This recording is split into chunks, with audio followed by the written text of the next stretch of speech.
he eats people. Go.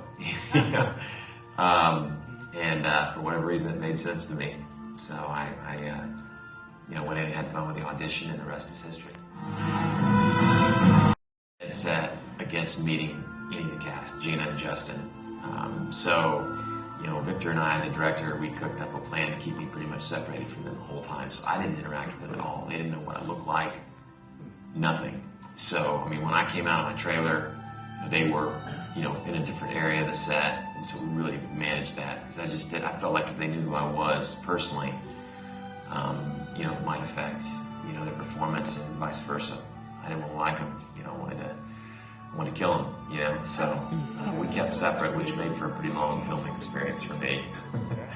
Being and having the good fortune to do a third movie like this is really great because, you do the first movie and a lot of the background work is done on the first movie. When I go in to play that character, right, it was done back in 2000, and then came back 2 years later and had a chance to build on that, right?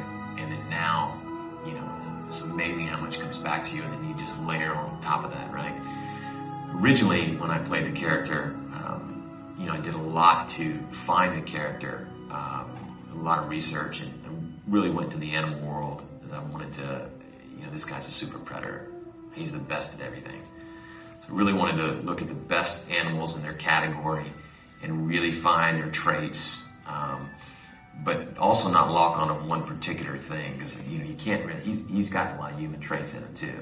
So I didn't want you to be able to say, okay, this is one thing or another thing. So I really melded a lot of different characteristics from other beings, including human traits too, to create this character. And then, physically, it's a challenging role. It's just really grueling more than anything else. So, I start working out usually pretty in zest about 6 months before the movies.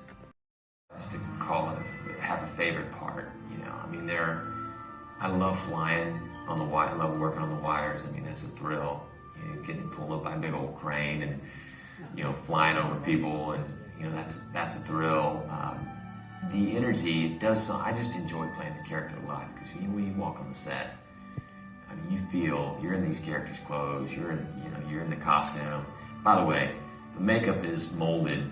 It's so good now. It's molded exactly for you. It literally is a second skin. I look down at my hand, and every vein in my hand is the creepers. It looks like my skin under the creepers. So it really, there's a power in that.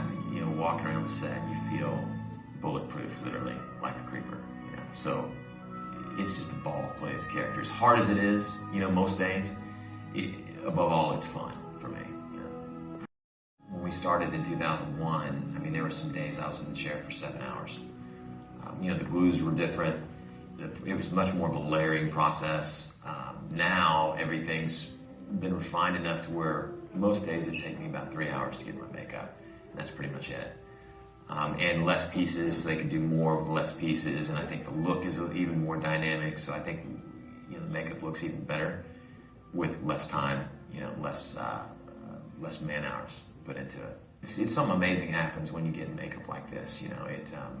I remember the very first makeup test in 2000. I watched myself kind of disappear with each layer of this makeup. By the time I stood up, I was this character. I just kind of watched myself kind of melt away. And I remember the first time I walked by a mirror and kind of caught sight of myself in the mirror, and I realized, okay, this is something totally different. So I really use the makeup time to sink kind of deeper and deeper into the character. And then by the time I stand up, it's go time.